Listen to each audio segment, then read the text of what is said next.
they're not honest, if they say things that are wrong, they can be sued, and they're going to have to correct and maybe pay penalties and maybe pay something. Do you like that idea? To me, I think it's really good. So we have a situation that on January or so of this year, I went out and I said, you know what?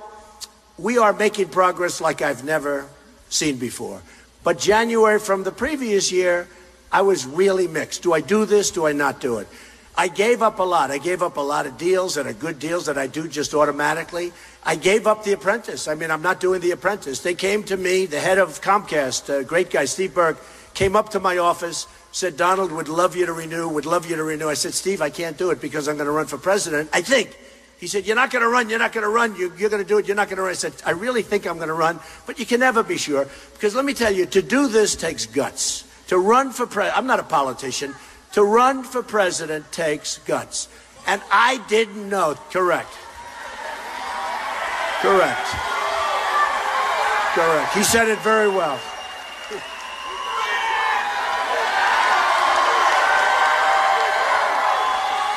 This guy said it very well, but I'm not allowed to say that, so yeah. How about Vicente Fox? He used the F-bomb, right? Can you imagine if I used that word? And this came, he was the president of Mexico, and while we're on it, because I want to just say, I watched that display. I watched the hatred and the anger in his face. And it wasn't just about the wall, because we're going to have strong borders, and we will be building the wall. We're building the wall. We're building the wall.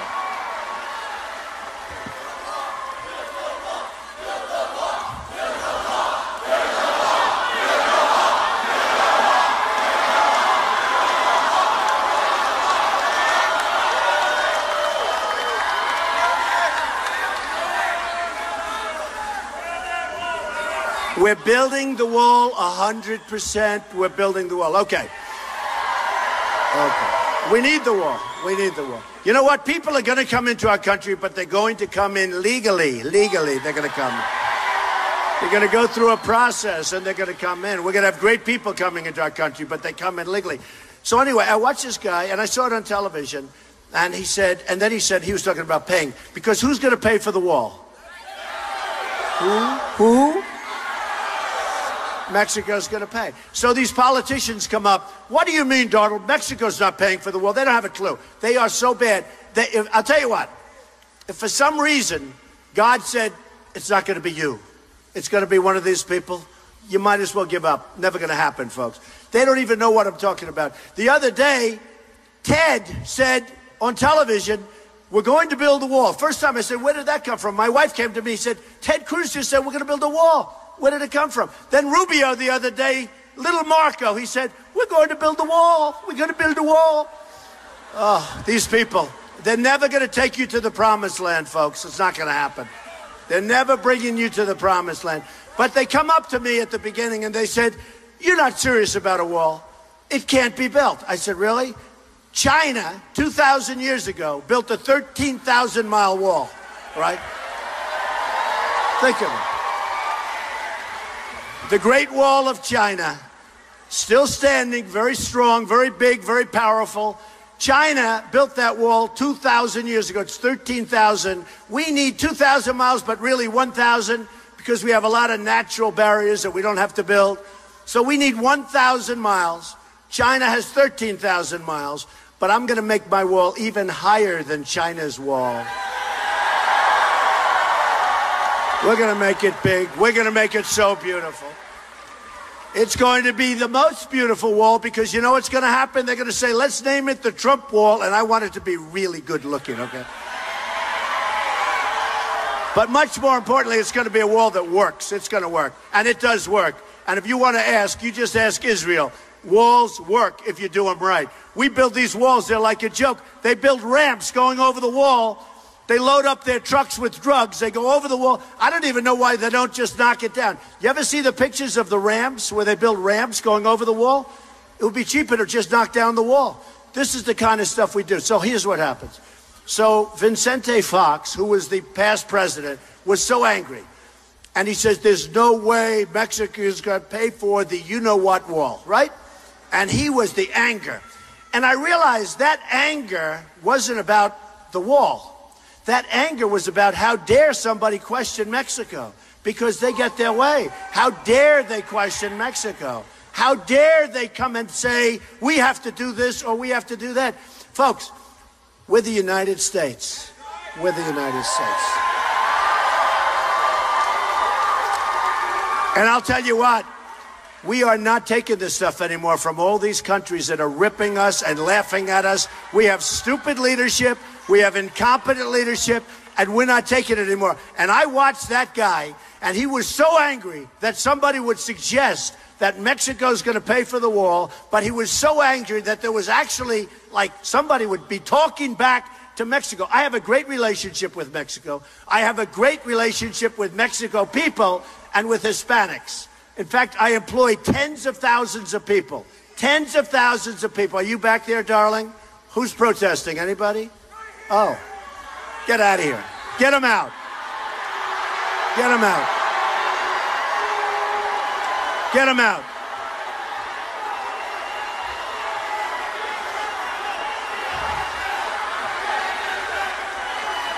Get them out.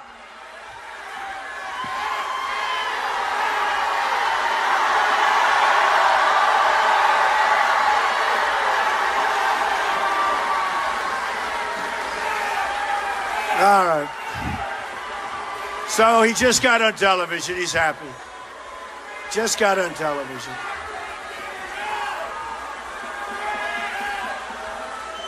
Hey, folks. Listen, do you remember when Bernie Sanders was up making a speech and the two young girls came up and took the microphone away? Remember that? That's not happening here, folks. That's never going to happen here. Remember that? He walked by. If I were running against him, I'd just keep running that commercial. He walked by like a little boy. I tell you, it was disgusting. When I saw that, I said, this is going to be a leader. But he's over now anyway. In all fairness, nobody's showing up, and Bernie Sanders is over. He had a good run. And by the way, in all fairness, by far, I have the largest crowds, by far. But he had the second largest crowds, I will say. But I think you'll see his crowds now really start to dwindle because it's over. Unless he gets indicted, in which case he's back in the driver's seat, right? But I think she's being very protected. I think she's being very protected by the Democrats, even though many lives were ruined for doing a lot less than she did. So it's very unfair, but it will be brought up. I promise you, folks, it will be brought up on a minute-to-minute basis, okay? We will not forget. So I watched the hatred and the anger of this past president of Mexico, the actual anger, and I realized it was more than the wall. It was that they would actually be told. So we lose $58 billion in trade deficits a year with Mexico. $58 billion. The wall is going to cost $10 billion. When these characters come up, Mexico will never pay for the wall. When you're losing, when you have, essentially they're making $58 billion. We're going to get 10 of that billion so quick. In fact, I think now that I watched him, I'm going to ask for much more money because we're going to make that wall bigger, better, stronger. I actually got a call from one of the reporters that's standing right back there. Look at all that press. Isn't that amazing? Look at that. Oh, this school. I met your dean. I met your head person, a lovely woman. I said, this school is going to become so famous. Oh, is this school famous? This school. Those people, they're from all over the world. But you know what? One of them called me after the guy did the F-bomb. Nobody ever talks about that. They don't talk about that. Not one person talks about that. All they talk about is he's against the wall. He's not going to pay for the wall. So they said, how do you respond to his anger? And how do you respond to the fact that he says they won't pay? I said, you heard it. The wall just got 10 feet higher. Okay? 10 feet higher. Believe me. We're not going to be the dopey people anymore. We're not going to be the stupid people anymore. We're going to be the brilliant people. We're going to be the smart people. We're going to be the people that bring in money. We're going to be the people that create jobs for our country, not for China and not for Mexico. You know, the biggest question I get, because you have a lot of young people, and it's a great college, by the way, I want to tell you. It's a great college. It's a great school. One of the questions I get, especially when I go to, schools and colleges, is the debt is just killing people. The debt. The government debt, they borrow from the government. The cost of the colleges are going through the roof. And the biggest problem we have, you know what it is? You graduate, you're a good student, you have a great school like this, and sometimes it's hard to get jobs. And I'm being nice when I say sometimes, because I know you people. Hey, is everybody all set with jobs? Raise your hands. Who's got jobs? Okay. Who doesn't? Oh, no! That's a lot of hands. That's a lot of hands. That's a lot of talent. So here's what's happening. People go to a great school, they graduate, top of their class. They graduate with good marks. They work really hard. Their parents are proud. Everybody's proud. They can't get a job. That's going to change, folks. You're going to get jobs. You're going to get such great jobs. We're going to bring jobs back from China. We're going to bring them back from Mexico. We will start, before I'm finished, I guarantee you that we will have Apple products made in the United States, not in China. Okay?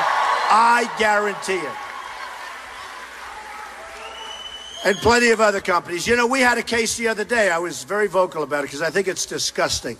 And I'm a conservative person, but I call myself common sense conservative. You have these people, I don't know if they know anything about business, but they believe in free trade, and I do too. But free trade has to be fair trade, right? Don't you agree? It's got to be fair. It can't be free for them and they get all the benefits. So if you take a country like China, China sends all its stuff in here, no tax, come on in, dump whatever the hell you want. It doesn't make any difference. Perfect. I have friends who are in the manufacturing business. If they want to sell to China, number one, they can't. And number two, if they do, they have to pay a massive tax beyond, they call it a tariff, by the way, because it sounds a little better. But charge the same tax, okay? And it's not even going to, you know what's going to happen? It's not even going to really start a trade war. But of course, if you think about it, China, this year, we will lose $505 billion. Okay, think of it. And we've been losing similar amounts, 400 billion, 300 billion, for years. So they say, oh, you'll start a trade war. You know what? When you're losing that kind of money, who the hell cares? Who cares? Who cares? Now, I deal with the Chinese, and the Chinese are very smart. They're great negotiators. They're very tough. They work like you've never seen. I've made a fortune dealing with China. I own a big chunk of the Bank of America building. I own 1290 Avenue of the Americas, one of the biggest office buildings, the biggest floor plates in New York City. I've had tremendous success. I've sold hundreds of millions of dollars worth of apartments in Manhattan to the Chinese. They're great. I don't object to the Chinese. I don't object to the Mexican government or the Chinese government. I wish our government could get away with what they're doing. Okay? That's what I want. I like China. I like Mexico. I like everybody. I want smart leadership in this country. Our country is being killed because we have stupid people leading our country. We have people that don't know what they're doing. They don't know what they're doing. So I take the case, and it just happened a week ago. Carrier air conditioner. Good company. I bought Carriers. I buy so much stuff. So, good company. They announced last week, did you see it? Somebody had their cell phone camera up. They announced last week that they're cutting out 1,400 jobs. They're going to move to Mexico. These are great people. I looked at those people. They were devastated. They've been there for years. They make a good product. They're going to move to Mexico. So I said, what would I do if I'm president? Now, I can tell you what little Marco would do, or I could tell you what Lion Ted would do. Here's what they would do. Nothing. You know why? Because they're controlled by the lobbyists, and they're controlled by the special interests. And before it ever got time, now they're smart enough to realize it's not good. What are we getting? We're getting nothing. They close the factory, we lose the jobs, you lose real estate taxes, all other taxes. They move to Mexico, they make air conditioners, they bring them across the border, probably taken by illegals. In other words, the illegals can walk them right across the border, right? Because nobody checks the illegals. So here the illegals are walking with air conditioners. Oh, they'll probably figure that one out too. Because, frankly, they're going to take their air conditioners, they're going to sell them across the border, no tax.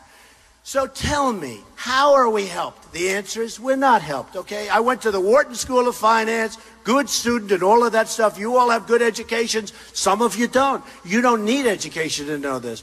We lose our jobs. We lose our money. We lose everything. Now they go to Mexico. They employ Mexicans, which is fine, And they make the air conditioners over there, and they now bring them across the border, and they sell them here, no tax. because these stupid people say, the other day in the newspaper it was just announced that Ford's going to double down. They're going to do much more.